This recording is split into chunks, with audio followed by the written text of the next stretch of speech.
Donnie and Dolly. The team is supported by ableauctions.ca. Closing your business? We can help.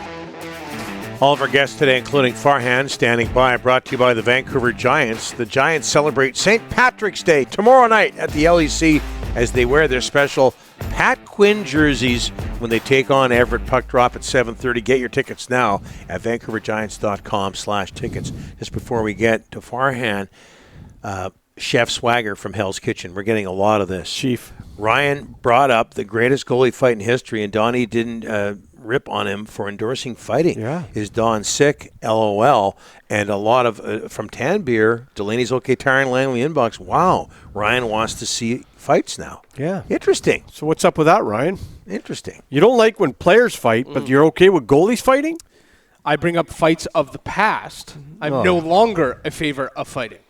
And if we have time today, we'll get into what's happening in Quebec. Quebec Major Junior Hockey League seriously talking about banning fighting altogether. And the person who's leading the charge there, former Canuck Enrico Ciccone, who's now a politician. Farhan joining us now from TSN. How are you, sir?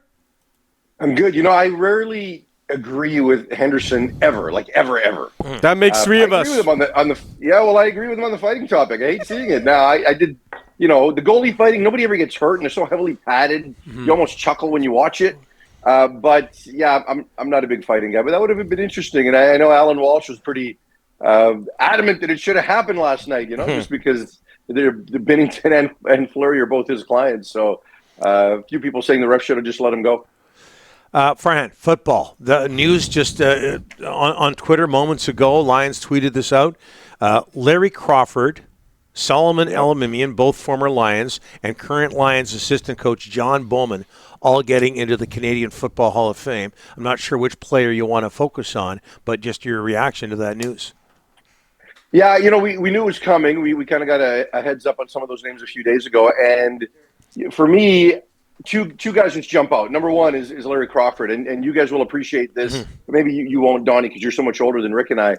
But I grew up watching Larry Crawford, right? Rick, did you not grow up watching Larry Crawford? Are you kidding me? He was great. Best defensive back in Lions history.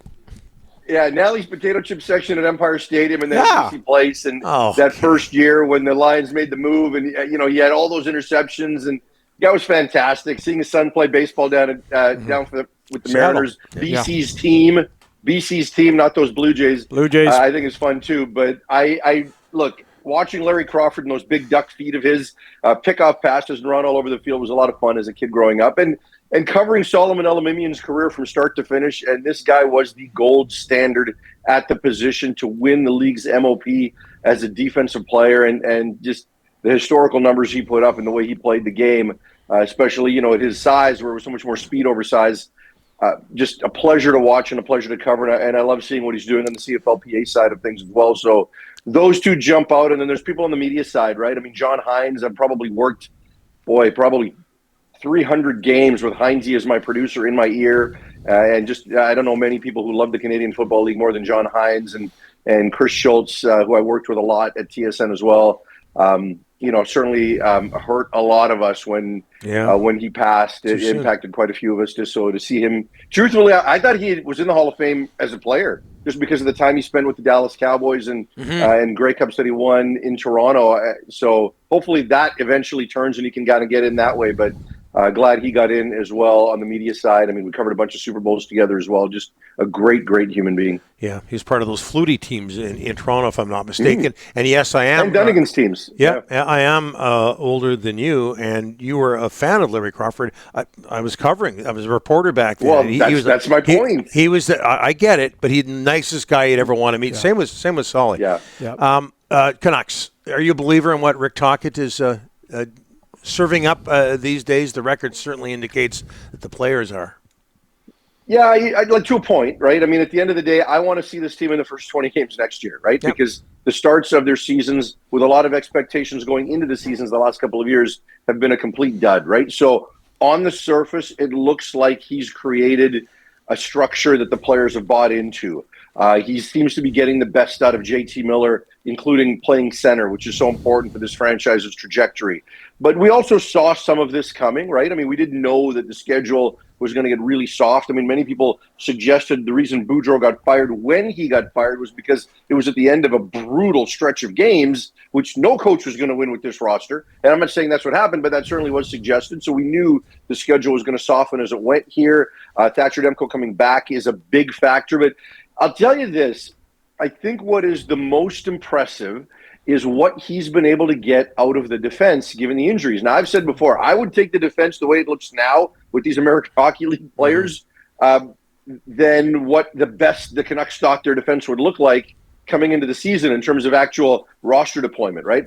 These guys are playing great. Seeing Wolanin do what he's doing, and Kyle Burrows, who I've said right from the beginning needed to get more time, and Guillaume Brisebois is a great story. Noah Juleson's a great story right now. So to see what they're doing and how they're able to play with structure speaks to an organizational level of alignment, which is good. So, if they can play this way at the start of next year and have these kinds of results, great. We can look back and say maybe there was some carryover, but I think we've all been disappointed at the start of the last 2 seasons and just how awful it's been when the club's just expected so much more. So I'm kind of, like I said, 20 to 25% bought in. The rest I need to see a bit more in October.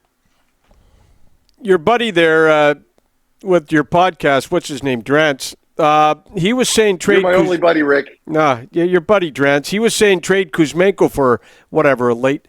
There's no way. I mean, Kuzmenko's been, he's 1 goal away from tying Pavel Bure's rookie record. He's been to me, Farhan. He's been the best story so far this year. Is Kuzmenko. Yeah, he's been a great story because we've seen players like this come over as free agents later in their career and they don't hit. And he's hit. And you could certainly make a case for selling high, right? But again, you appreciate Drance, and I know he's on your show as well. Drance is full rebuild, right? He is full rebuild. And this organization has said, we're not going to do that. So if you are rebuilding, then Kuzmenko is a player you sell high on. It's just the way it goes, right? And but again, for me, I've just said that I'm going to grade the players. I mean, and do I think they should rebuild? I do, but I'm not going to grade them anymore that way because then the argument never changes.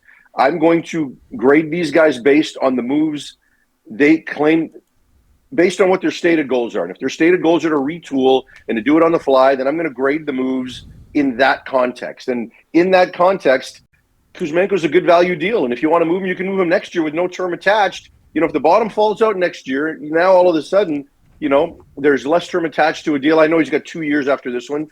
So, but in terms of a quick turnaround and retool, I think you want to keep players like Kuzmenko. Very quickly, Farhan, what do you believe when it comes to Aaron Rodgers as we get back to football? What do I believe in what regard? Where he's going to end up? Yeah. How this whole thing played out? I mean, look, he's going to end up with the Jets. Mm-hmm. It's just a matter of when. Certainly there's no rush, right? Aaron Rodgers played his hand. The Jets have played their hand. So if you're the Packers, you know what? We're not in a hurry because June 1st, it saves us money on our salary cap to wait until June 1st before we move you, right? So unless you get what you want from the Jets, why would you move them? And, so I think by Rodgers doing what he did and the way he did it, I think he's eliminated all leverage away from himself and he's given it to the Packers, right? So, it's amazing just how this has gone because I was there for 2 consecutive training camps covering Favre Watch. Was he or wasn't he going to come back? And 1 year he did, and 1 year they traded him to the Jets, right? Yeah. And Aaron Rodgers is sitting there waiting in the wings. So I can't bug you for being too old, knowing that I went through that and an entire 18-year Aaron Rodgers career here. But he'll wind up with the Jets. We'll see if last year was an anomaly and if he can get back to his form. But it's funny because the AFC East is setting up the way the AFC West did a year ago with great quarterbacks. And the AFC West didn't deliver because 2 teams, including Denver with Russell Wilson, kind of fell off a cliff a little bit. And I do think that'll happen here. I don't think Aaron Rodgers is going to be great with the Jets. Everyone thinks they're all of a sudden a Super Bowl contender. They've still got some average pieces offensively. They've got to get better there, even though their defense is really good. And I don't know that Aaron Rodgers is going to carry them at 39 years of age. You guys can bug me all you want about my age, but let me just say this to the both of you. Stop with the Bure-Kuzmenko comparisons. He's going to tie him. He's got the same points at the whole 9 yards. Okay, just stop. But Kuzmenko's a great player. He's not Pavel Bure. There you go. Thank you, Fran. Appreciate it. Give my best to Lisa because she's the one person who doesn't tell you how old you are. Yeah. Oh, trust me, she does. Thank you. 39-year-old Farhan Lalji joining us as he does always on a Thursday. Thanks, Farhan. Appreciate it. See you guys.